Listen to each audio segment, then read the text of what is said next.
Salut les élèves de B7, aujourd'hui nous allons corriger le devoir de la séance passée. Donc que demande ce devoir? Il nous demande de tracer un graphe montrant les variations de la concentration des nutriments dans l'intestin grêle et dans le sang quittant l'intestin grêle en fonction de l'intensité de l'absorption intestinale. Donc, il demande de tracer quoi? Les variations concentration de nutriments dans l'intestin grêle et dans le sang. Donc, on a ici quoi? 2Y, n'est-ce pas? Donc, concentration de nutriments dans l'intestin grêle, c'est Y1. Et dans le sang quittant l'intestin grêle, c'est quoi? C'est Y2. En fonction de quoi? En fonction de l'intensité de l'absorption intestinale qui est alors X. Voilà, on voit ici intensité de l'absorption intestinale, c'est le plus haut, donc c'est correspond à X. Et concentration du nutriment dans l'intestin grêle, c'est Y. Et concentration du nutriment dans le sang quittant l'intestin grêle, c'est encore Y2 par exemple. Donc maintenant, on va passer pour tracer la courbe.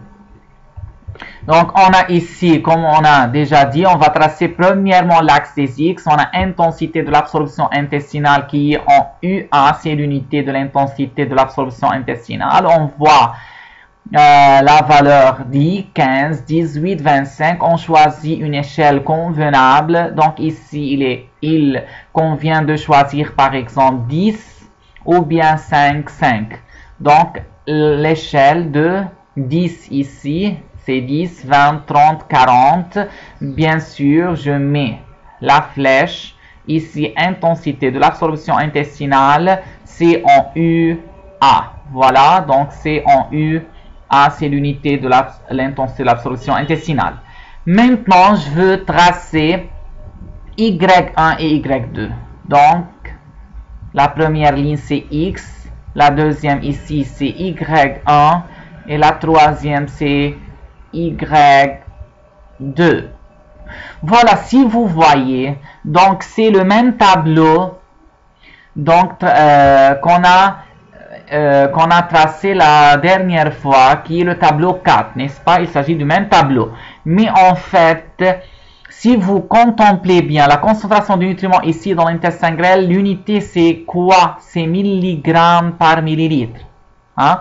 Alors que la concentration de nutriments dans le sang quittant l'unité, c'est en quoi? En millimoles par millilitre. La séance passée, le tableau 4, on a le transformé en un graphe et les deux Y sont maintenus sur le même axe, donc qui est à gauche, n'est-ce pas? Parce qu'en fait, ces deux paramètres ont la même unité, qu'elle est, je pense, milligrammes par millilitre. Mais aujourd'hui, donc, on a concentration de nutriments à l'unité de milligrammes par millilitre, alors que concentration de nutriments dans le sang quittant l'intestin grêle, c'est en millimoles par millilitre. Donc, bien sûr, je ne peux pas placer les valeurs de Y1 et Y2 sur le même axe des Y. Pourquoi? Car si je mets par exemple ici concentration de nutriments en milligrammes par millilitre, je ne peux pas mettre une autre unité, donc encore en millimoles. C'est faux. Donc, ou bien c'est milligrammes par millilitre les valeurs représentées sur l'axe Y, ou bien c'est millimoles par millilitre. Pour résoudre ce problème, donc on va tracer alors deux axes Y. Y1 correspondant à la concentration du nutriment dans l'intestin grêle, et l'unité c'est en milligrammes par millilitre, et un autre axe Y2, ici c'est le deuxième axe, donc, et cet axe correspond à la concentration de nutriments ou dans le sang quittant l'intestin grêle, et l'unité c'est millimoles par millilitre. Vous voyez, on a résolu le problème. Voilà, donc maintenant je veux bien sûr choisir une échelle pour Y1 et une autre échelle pour Y2, car si vous voyez, on a ici pour Y1, c'est-à-dire concentration de nutriments dans l'intestin grêle, on a les valeurs 60, 55, 51, 44. Donc il se convient de choisir par exemple une échelle de 5 ou une échelle de 10 mg par millilitre. Donc ici, je choisis 10, 10. Voilà, voyez-vous, 10, 20, 30, 40. Là, c'est la concentration du nutriment dans l'intestin grêle.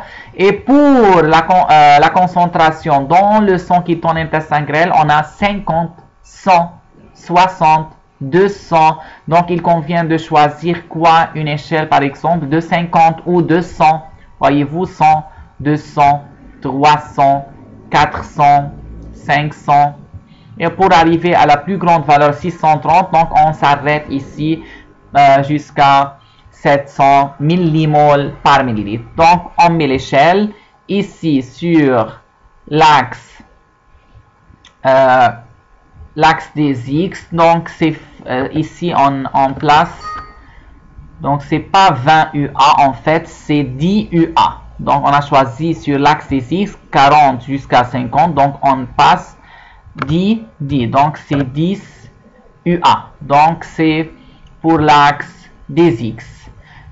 Alors que l'échelle pour l'axe des Y1, vous voyez à gauche, je mets donc un trait qui correspond à l'échelle de Y1, c'est 10 mg par millilitre, c'est 10. Alors que à droite, une autre flèche, voilà, donc qui correspond à 100 millimoles par millilitre, c'est l'échelle de l'Y2.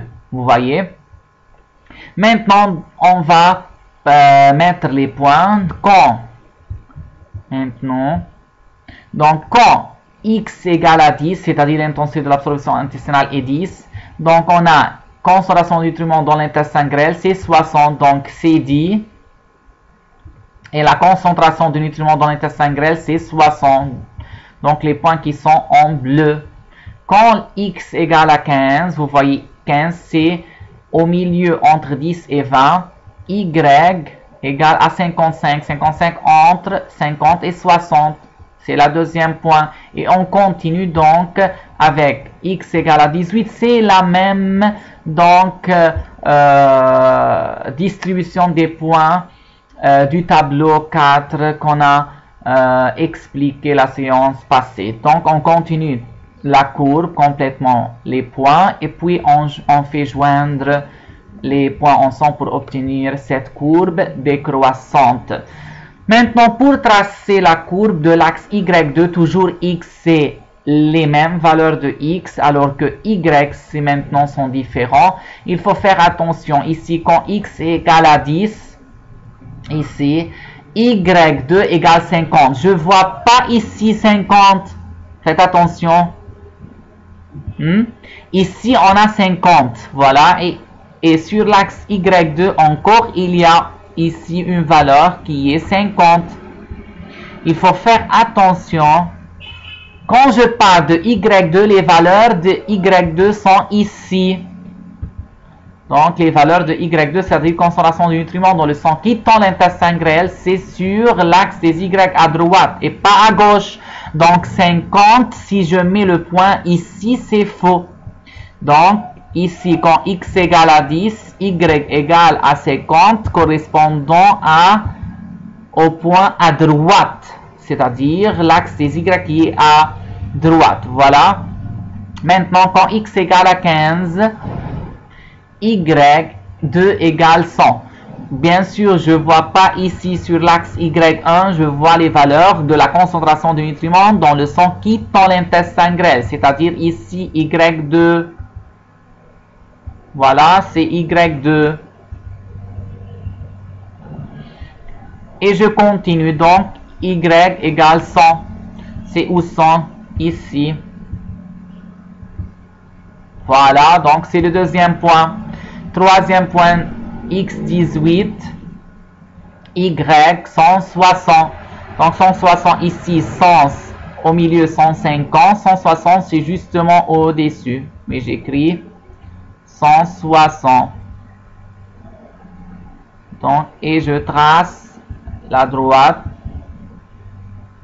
horizontale qui rencontre la verticale avec un point et je continue avec la même manière pour compléter totalement la courbe. Donc on fait joindre à la fin les points pour obtenir la courbe qui est ici quoi? Ascendante. Vous voyez, donc la variation c'est ascendante, c'est une augmentation.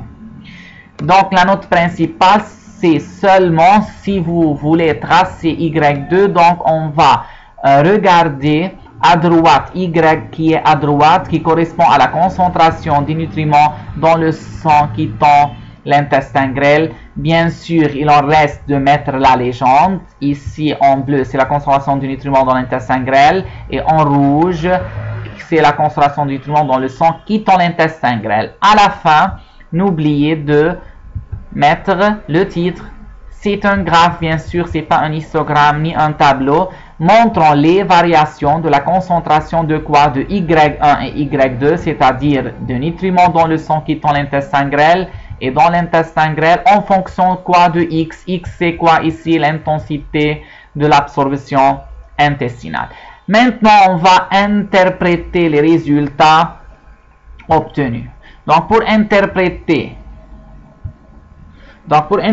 les résultats, on va faire analyse plus signification. Donc, l'analyse même que le tableau précédent. Donc, avec l'augmentation de l'intensité de l'absorption intestinale de 10 UA jusqu'à 85 UA, la concentration de nutriments dans l'intestin grêle, c'est-à-dire en bleu, décroît, c'est-à-dire diminue de 60 mg. Je vois ces valeurs, voilà, c'est qui correspond à la concentration des nutriments dans l'intestin grêle, pour atteindre quoi? Ici, c'est 8 mg par millilitre. Contrairement, ou bien par contre, à celle dans le sang quittant l'intestin grêle, qui croît, c'est-à-dire la concentration du nutriment qui croît de quoi? Je dis pas de 5, c'est quoi ici? C'est 50, car je vois les valeurs de Y2 qui croît de 50 millimoles par millilitre jusqu'à 630 millimoles par millilitre. Vous voyez, jusqu'à 630 millimoles par millilitre. Donc, c'est l'analyse. Alors, la signification, on commence par ceci indique, ceci montre quoi? Que l'absorption intestinale favorise le passage de nutriments de l'intestin grêle vers le sang et que ce passage est d'autant plus accéléré au fur et à mesure que l'intensité de cette absorption est maximale. Voilà. Donc, c'est l'interprétation. Si vous voulez copier cette interprétation sur votre cahier de biologie. Donc, j'espère que vous avez bien compris pourquoi on a mis ici dans ce graphe 2Y, parce qu'on a en fait deux unités différentes de Y1 et Y2. Et l'interprétation tout autre est la même que le tableau 4 qui est résolu la dernière fois. Merci pour votre attention et à bientôt.